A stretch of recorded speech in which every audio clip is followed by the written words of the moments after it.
Bismillahirrahmanirrahim. Assalamualaikum warahmatullahi wabarakatuh. Halo teman-teman semuanya, kembali lagi bersama saya di channel Diners. Kali ini saya akan memberikan informasi kesehatan tentang kenapa sih kita bisa pusing, penyebabnya, gejala dan pengobatan kalau kita pusing ya.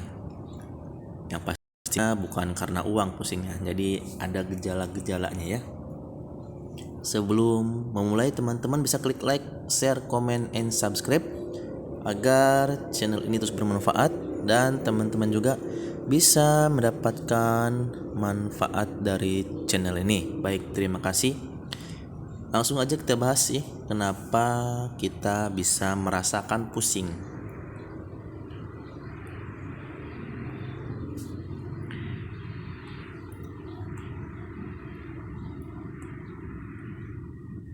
Pusing adalah sensasi seperti berputar, keliengan, melayang, atau kondisi ketika kamu merasa akan pingsan ya.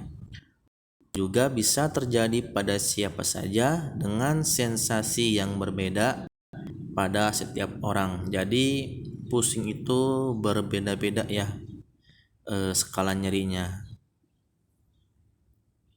Sebenarnya pusing itu bukanlah penyakit, melainkan gejala dari perubahan tubuh atau gangguan kesehatan.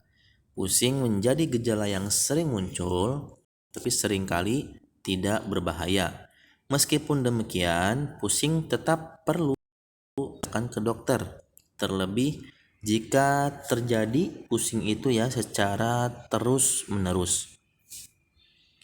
Jadi kesimpulannya adalah pusing itu bukanlah penyakit, tetapi gejala dari perubahan tubuh atau suatu gangguan kesehatan ya.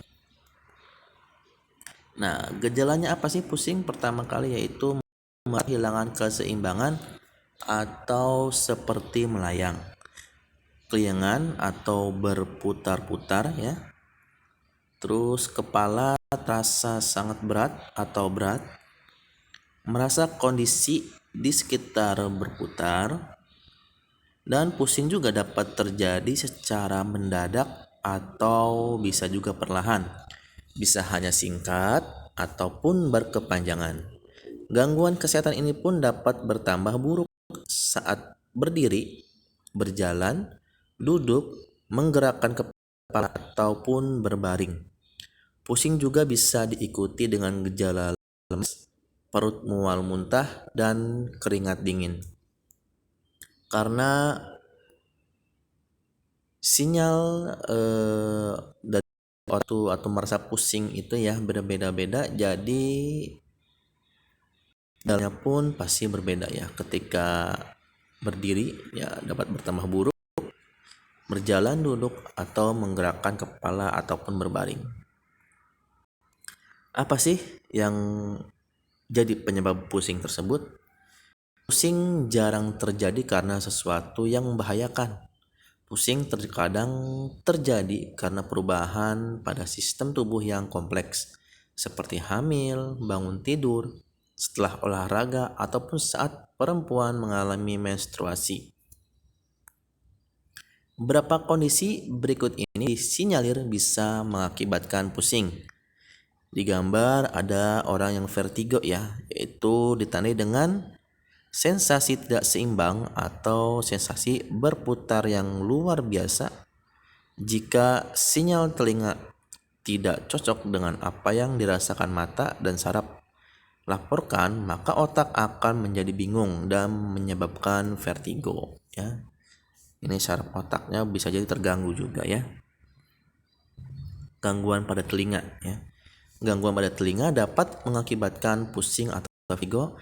Sensasi pusing seperti berputar atau bergerak. Beberapa gangguan telinga dikaitkan dengan vertigo, misalnya Benign Paroxysmal Position Vertigo atau BPVV, neuroma akustik, penyakit Meniere, dan vestibular neuritis. Dan yang kedua itu gangguan peredaran darah. Pusing juga bisa terjadi ketika ada gangguan pada peredaran darah. Kamu akan merasakan ketika mengalami tekanan darah rendah, penyakit jantung atau stroke. Nah, itu yang bisa menyebabkan pusing itu semakin berat ya. Selain karena dua masalah kesehatan tadi, pusing juga bisa terjadi karena beberapa hal lain seperti gangguan saraf, seperti penyakit Parkinson dan multiple sclerosis, efek dari konsumsi obat-obatan seperti antidepresan, obat kejang, obat penenang, obat yang membantu menurunkan tekanan darah, dan obat bius. Mengalami gangguan kecemasan, kekurangan zat besi yang berujung pada kurang darah atau anemia. Itu pasti sangat pusing ya, karena memang kekurangan zat besi. Dan dehidrasi ataupun cuaca yang terlalu panas. Hipoglikemia, kondisi di mana kekurangan gula dalam darah. Terus apa sih pengobatan dan pencegahan pusing? Pusing seringkali akan membaik dengan sendirinya tanpa membutuhkan penanganan khusus. Meski begitu, guna membantu mengurangi dan mencegah pusing, kamu bisa melakukan beberapa tips berikut. Pertama itu pastinya rutin berolahraga. Yang kedua, memenuhi asupan cairan tubuh. Yang ketiga, memposisikan diri dengan berbaring atau duduk ketika merasa pusing.